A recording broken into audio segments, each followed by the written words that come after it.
So, like what I was saying, he's this kind of person that believes that anytime he's having financial challenges, that I am the one, I'm the cause of it and all that. So, most times, if his business is not moving far and all that, if he comes shooting the rifle, or at times he comes home, he starts shooting. Does that? Yes, he has a gun. He has like two. You said two, so small one and a long double one. barrel. Yes. I thought having guns were now the federal government has revoked all firearms license, especially to civilians. How old is he? He's 42. Okay. Is he a policeman? No. Is he a military man? He's not a policeman, he's not a military man, but I think all his friends are all these top police officers and all that. Okay. So he shoots after you, he comes there and starts shooting. Yes. The last one that made me run away from my life, after beating me, he pointed a gun at me, telling me that he's going to kill me and nothing will happen. And actually, I'm scared because I know that he has all these high-ranked police officers. So when he says a thing, yes. So, and that was not the first time. There was a time he beat me up. After beating me up, he pointed a gun at me and asked me to remove my panties.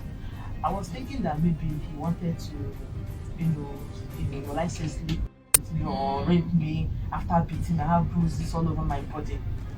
What he did, he now brought out my phone and snapped my private parts.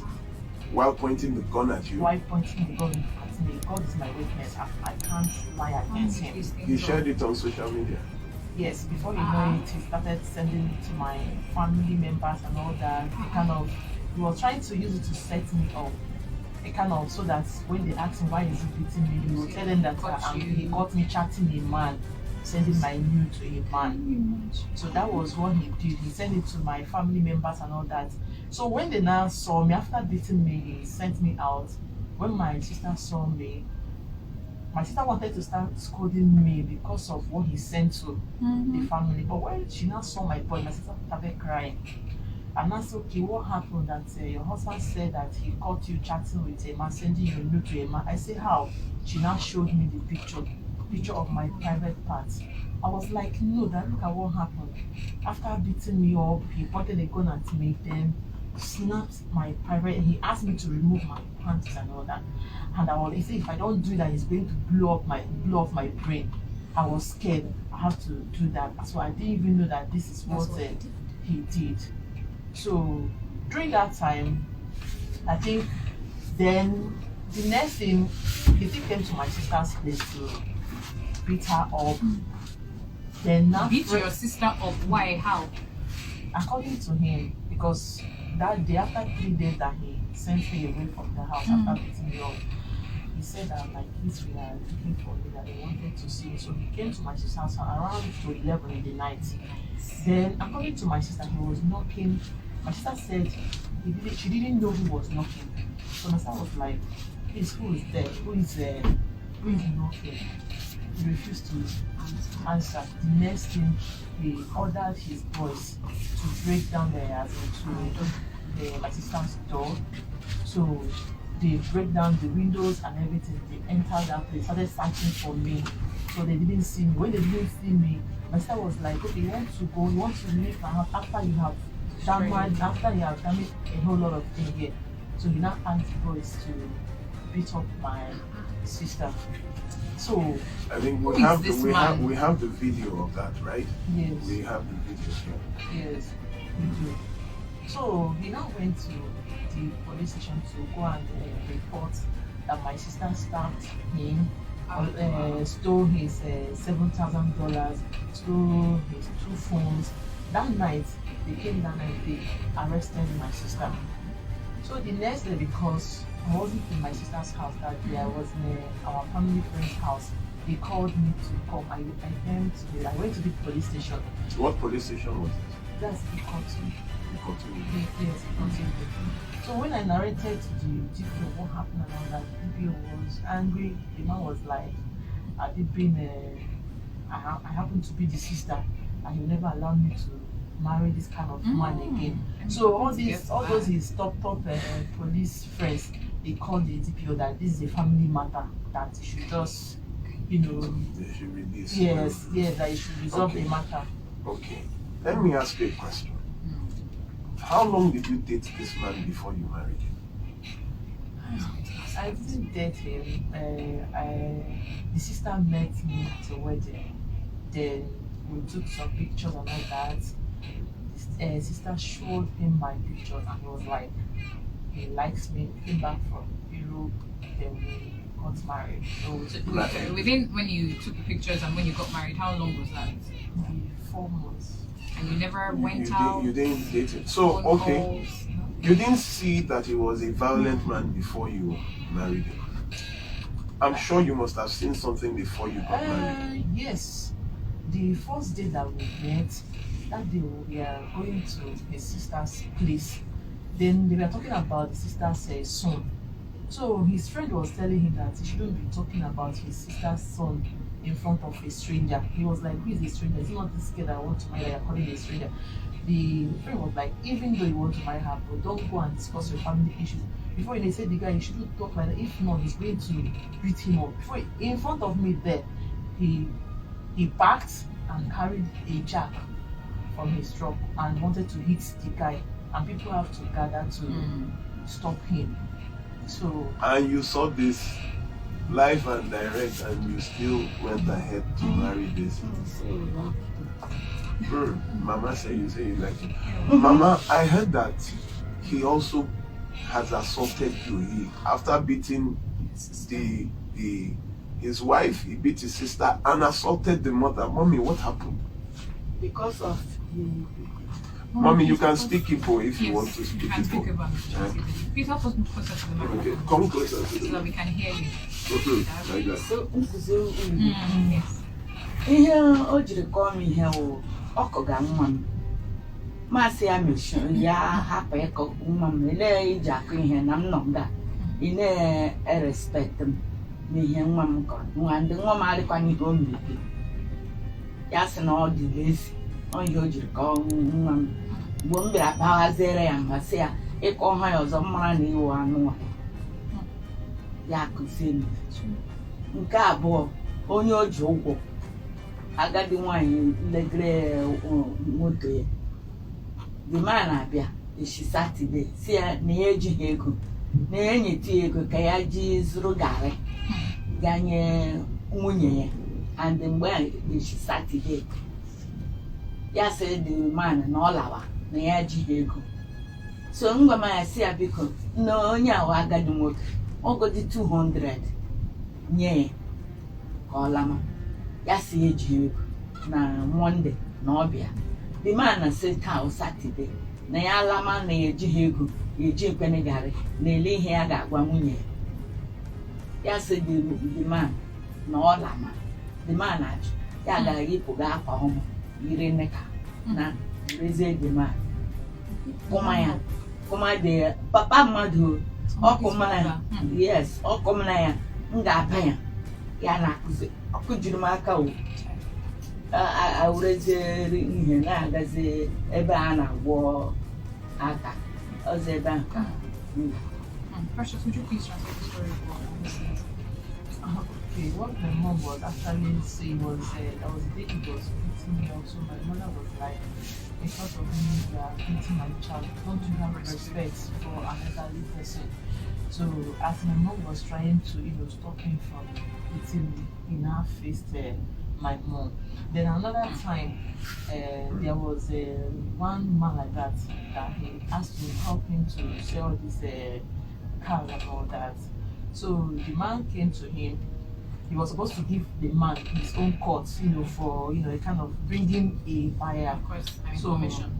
he told the man to go, that he should come back next week. So the man was like that he doesn't have any money to feed his family, that no matter how late it is, that he should just give him something. So he now got angry and started beating the man. So as he was beating the man, my mother went to go and hold him to leave the man. He now pushed my mom. My mom fell down and yes. That was what she was trying to Wow. say. Wow. Well, where are we going with this story? We Precious, who gave you my number? I think mommy has another story. Mommy, you want to say something? Okay. You know they called me again, Ogon wine or Mama. Now shower they called me.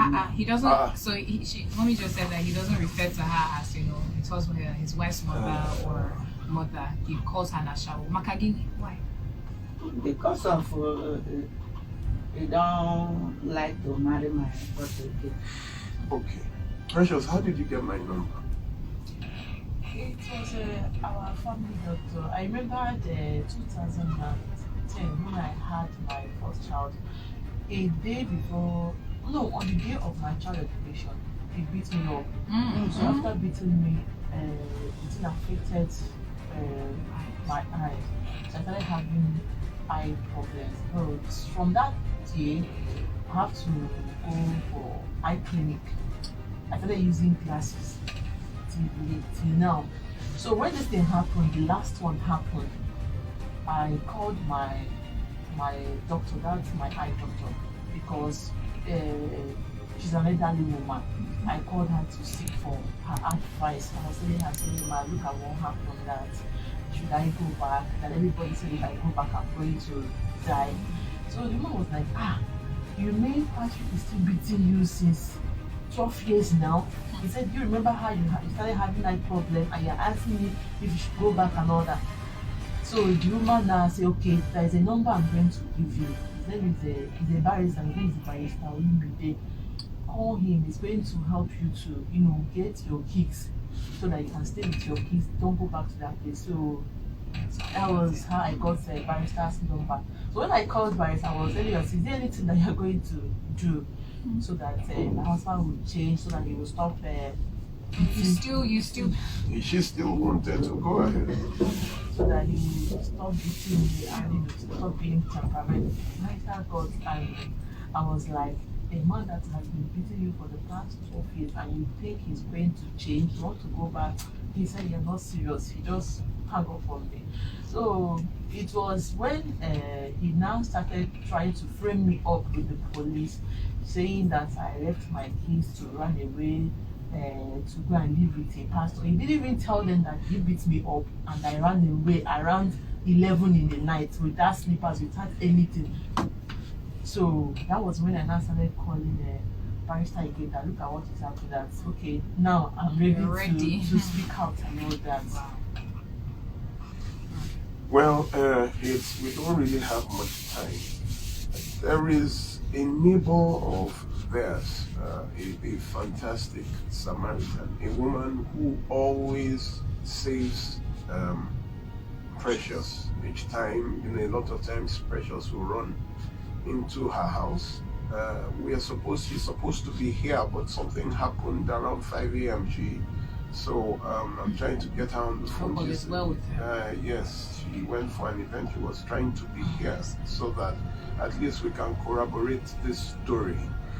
She also, on several occasions, had been the one paying for her medical treatment.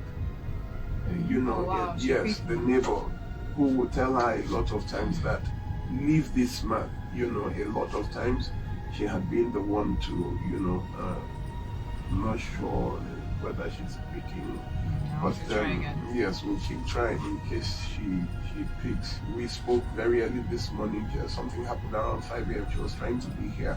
She had an event overnight and she's a very busy person. And several times she even came forward to, okay, so where is this story going?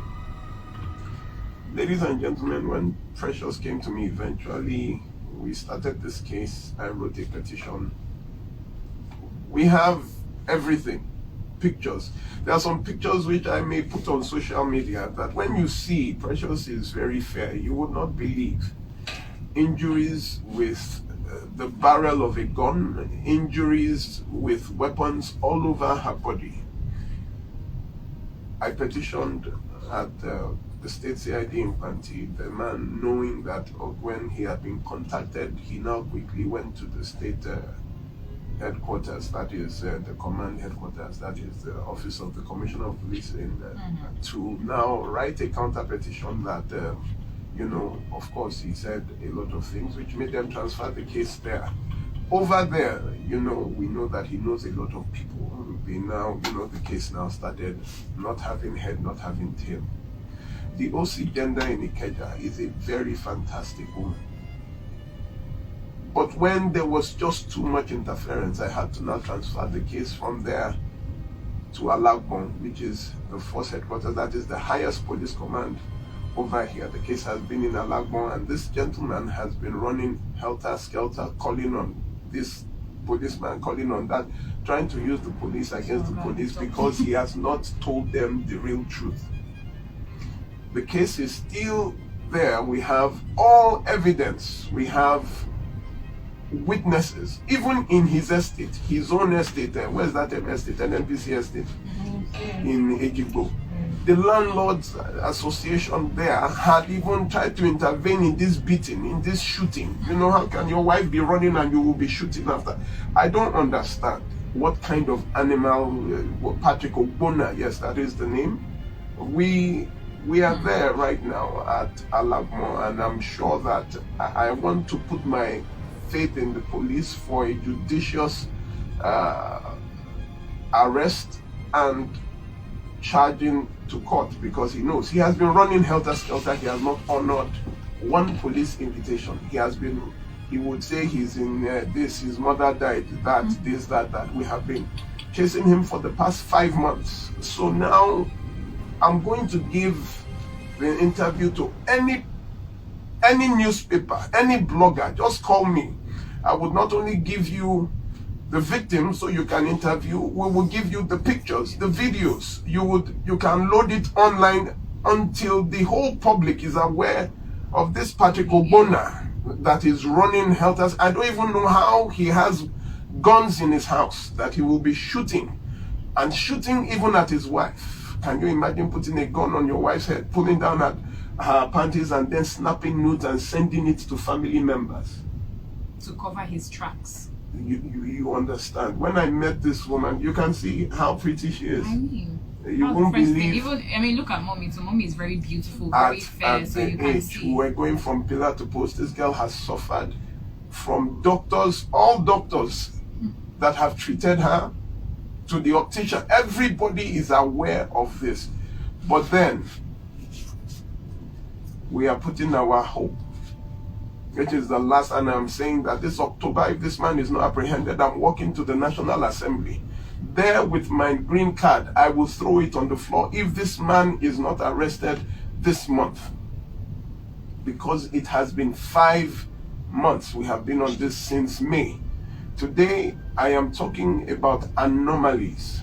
Things that are not supposed to happen. The second anomaly is spousal violence. How can you see a woman, but you made a mistake, precious? How can you marry somebody you did not date? You don't even know who he is. He's from Europe. He just came from Europe, but he does not have money. What does he do for a living? Then I don't really know what he was doing then. All I know is that he stayed in Europe. But he told me that he was an accountant. When he started accusing me of being the reason why he wasn't making it, my brother started asking me that I thought he said he was an accountant. An accountant was supposed to be receiving pay, Salary. So how come he now said that you were making him not? There is one thing I forgot. While we were there at the state command, he's counted 12 men that you have been with. Yes, I forgot this part. Immediately we got married, my dad was a pastor till when he died. My mom here too. We have a church in our house. I came from a Christian home. Yes, okay, I come from a Christian home. So then he told me that the only thing I would do for him to be happy was to take an oath for him that I will never have anything to do with another man. But he didn't take the oath? No, he didn't. I told him I cannot do that, my faith is against him. He said if I don't do it, that he's going to drop into a lagoon and die. So as young as I was just 19 or thereabouts. because of the love I had for him, I said, okay, he told me not to tell my parents or not to tell anyone. I accepted. He took me to a shrine to go and take an oath. After that one, he had taken me to like 3 places. So when you say places, I luxurious hotels or no, shrines? Shrine, all this native doctor shrine and all that. One in Enugu to go and take oath for him that any day I have anything to do with another man that I will run mad.